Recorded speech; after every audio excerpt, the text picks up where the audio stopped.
পৃথিবীর বিভিন্ন দেশে আমাদের অনেক ভাই বোনেরা তারা ভোটার হয়েছেন এবং তারা নির্বাচনে তাদের ভোট প্রয়োগ করবেন। তাদের কাছে যে ব্যালট পেপার পাঠানো হয়েছে, সেই ব্যালট পেপারে কেউ মনে করতে পারেন ঘটনাক্রমে, কিন্তু আমরা বলি যে এটা খুব উদ্দেশ্যমূলকভাবে দেশের কয়েকটি রাজনৈতিক দল তাদের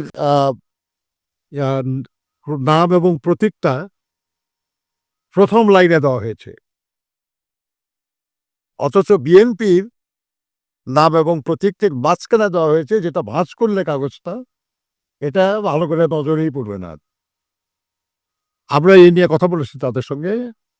তাদের কথায় মনে হয়েছে যে তারা বিষয়টি ঠিক ওইভাবে খেয়াল করেন নাই এবং অ্যালফাবেটিক্যালি ঠিক আছে কিনা এটাই তাদের কাছে বিবেচনার বিষয় ছিল।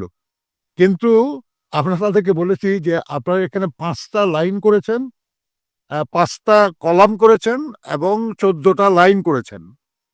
যার ফলে ৩ টি রাজনৈতিক দল, বিশেষ রাজনৈতিক দল, তাদের নাম এবং প্রতীকটা প্রথম লাইনে এসে গেছে। এটা যদি ৫ টা না হয়ে ৬ টা কলাম হতো বা ৪ টা কলাম হতো, ১৪ টার জায়গায় যদি ১২ টা বা ১৬ টা লাইন হতো, তাহলে কিন্তু এই ব্যাপারটা এইভাবে সাজানো সুযোগ ছিল না। কাজেই ব্যাপারটা ইচ্ছাকৃতভাবেই করা হয়েছে এবং আপনারা হয়তো নজরে পড়ে নাই, কিন্তু যারা আসলে ভেতরে কাজটা করেছে সম্ভবত তারা এটা কোনো উদ্দেশ্য নিয়েই করেছে। আমরা তাদেরকে অনুরোধ করেছি যে বিদেশে যে ব্যালট পেপারগুলো পাঠানো হয়েছে, সময় থাকলে সেটাও সংশোধন করা। আর দেশের ভিতরে যে ব্যালট, পোস্টাল ব্যালট যাবে এবং সেটা এখনো পাঠানো হয় নাই, আমরা তাদেরকে পরিষ্কার বলেছি যে এই কৌশল যেন দেশের ভেতরে পোস্টাল ব্যালটে কার্যকর করা না হয়, এটা যেন সংশোধন করা হয়। আমরা এটাও বলেছি তাদেরকে যে এই পোস্টাল ব্যালট পৃথিবীর বিভিন্ন জায়গায় যে পদ্ধতিতে বিতরণ করা হচ্ছে এবং এটা সঠিক হচ্ছে না, এটা কিছু ত্রুটি হচ্ছে, যার জন্য আমরা দেখেছি যে বাহরাইনে একটা বিশেষ রাজনৈতিক দলের নেতৃবৃন্দ তারা এই অনেকগুলি ব্যালট পেপার তারা সেটা হ্যান্ডেল করছে। এটা ভিডিও সোশ্যাল মিডিয়ায় প্রকাশিত হয়েছে, ভাইরাল হয়ে গেছে।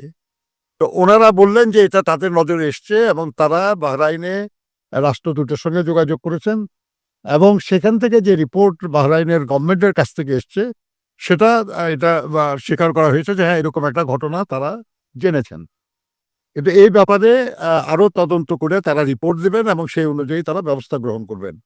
আপনারা জানেন যে নির্বাচন কমিশনের পক্ষ থেকে বলা হয়েছিল যে যদি কেউ এই ভোটে কোনো রকমের কারচুপির চেষ্টা করে তাহলে তাদের এনআইডি কিংবা তাদের যে জাতীয় পরিচয় এবং ভোটার এগুলো সব তারা ব্লক করে দেবেন।